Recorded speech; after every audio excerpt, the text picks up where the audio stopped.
So, you ever wonder how pilots find their way up there? When they're surrounded by nothing but clouds and sky. One trusty tool is the VOR, or Very High Frequency Omnidirectional Range.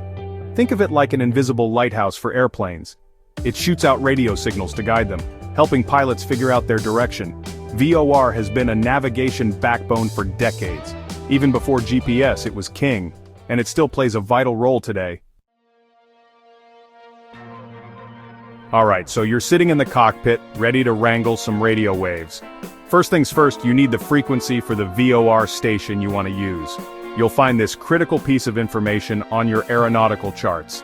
Look for the VOR symbol, usually a hexagon shape.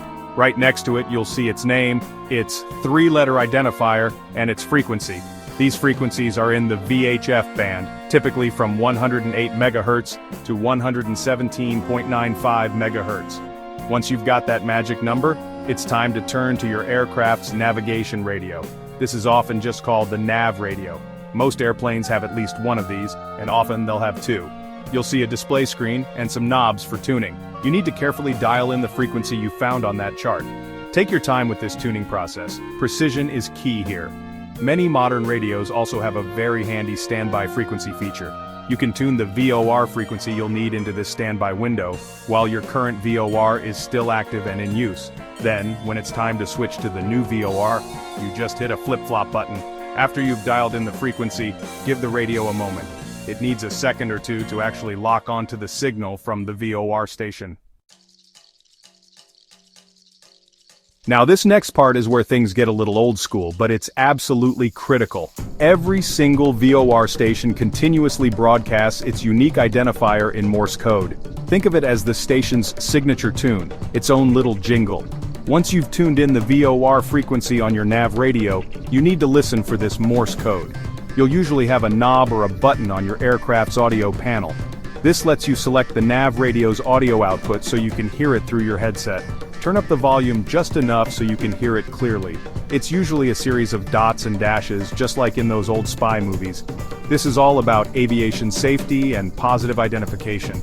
On your aeronautical chart, right next to the VOR frequency you just tuned, you'll also see its three-letter identifier.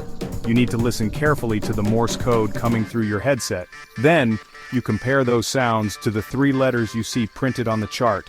Each letter of the alphabet has its own unique dot-dash combination in Morse code. You don't need to become a Morse code expert, but you absolutely need to be able to recognize those three specific letters. If what you hear matches what's printed on the chart, then congratulations. Now, if listening to what sounds like a robot tap dancing in Morse code isn't exactly your favorite way to spend your time, there's sometimes another option. This other option is voice identification. Some VOR stations will also broadcast their name or their three-letter identifier using a recorded human voice. This can be a really nice, clear confirmation that you've got the right station. It's especially helpful if you're still getting the hang of deciphering those DITs and DAs of Morse code. When voice ID is available from a VOR, you'll typically hear it in between the Morse code transmissions. The voice might say something like Springfield VOR, or it might just repeat the three-letter identifier. However, it's crucial to remember that not all VORs have this voice feature. The Morse code is still the primary and most reliable method. The presence or absence of voice identification is usually noted on your aeronautical charts. So while voice ID is certainly a convenient backup, don't ever rely on it exclusively. Section 5 Needles and Lines, Understanding Your OBS and CDI. Okay, so you've successfully tuned the VOR frequency and you've positively identified the station. Good job so far, but now what? Now we get to the pointy end of the stick, the part where you actually use this signal. This is where you figure out where you are relative to that VOR station. And, more importantly, how to fly to it or from it. This is where your VOR indicator in the cockpit comes into play. The main parts you'll be looking at are the Omnibearing Selector, or OBS, and the Course Deviation Indicator, or CDI.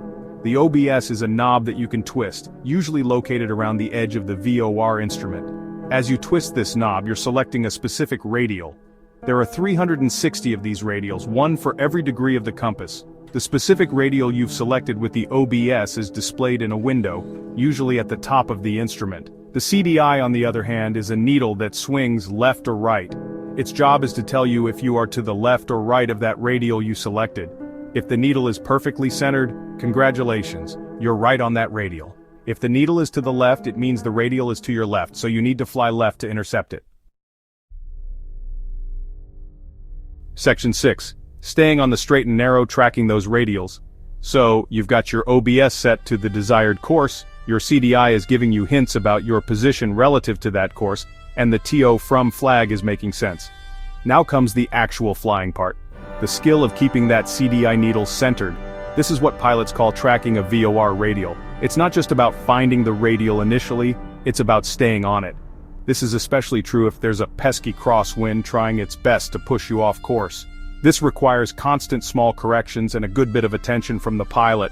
If that CDI needle starts to drift off to one side, say to the left, it means your desired course is now to your left. You need to make a correction by turning the aircraft towards the needle to get back on course. Don't go yanking the controls and overcorrect though. Small, smooth adjustments are the name of the game here. Wind is the big spoiler in this whole process. If you have a crosswind, you need to establish a wind correction angle. Section 7, 2 VORs are better than one, the importance of dual checks. Now if your aircraft is lucky enough to be equipped with 2 VOR receivers, and many are, especially those used for instrument flying, you've got a fantastic tool. This setup allows for cross-checking your navigation and greatly enhances your situational awareness. A dual VOR check is a simple procedure you should perform before relying on these instruments, particularly in IMC. The idea behind a dual VOR check is pretty straightforward. You tune both of your VOR receivers to the exact same VOR station. Make sure you get the frequency right on both, of course. Once both nav radios are tuned, you must then identify the station on both receivers independently. After positive identification, you then set the exact same OBS course on both VOR indicators. If both of your VOR systems are working perfectly, both CDI needles should agree on the deviation, or lack thereof. They should also both show the same to from indication. The FAA has specific tolerances for this check. When you're on the ground using a known VOR checkpoint or a VOT, the maximum allowable difference between the two VORs is 4 degrees. This simple check can catch a misbehaving receiver. Section 8. The official test bench, checking in with VOR test facilities, VOTs. So, how do you really know if your VOR receiver is telling you the truth? Besides comparing two of them, there's another method. One excellent way is to use a VOR test facility, or as pilots call it, a VOT. Think of a VOT as a special kind of VOR station. It's specifically designed and calibrated for testing your aircraft's VOR equipment while you're safely on the ground. It transmits a very precise signal that should always indicate a specific radial, no matter where you are on the airport surface.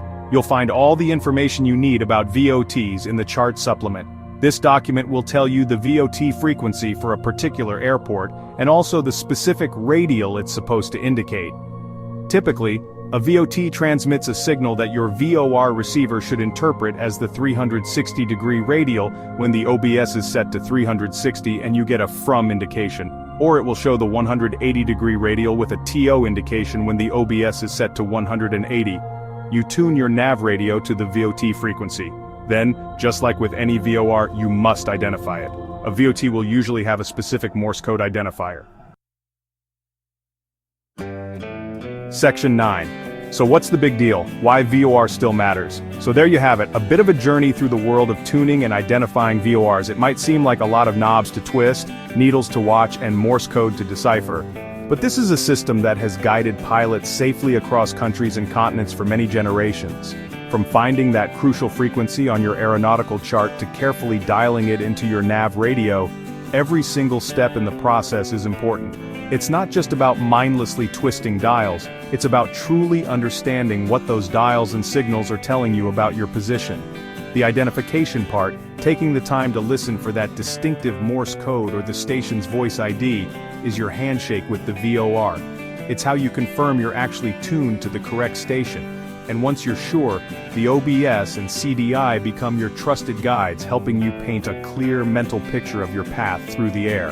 In a world that's increasingly dominated by GPS and fancy glass cockpit displays, the humble VOR still holds its ground. It's reliable, it's widely available across the globe, and understanding how to use it effectively makes you a more versatile and resilient pilot.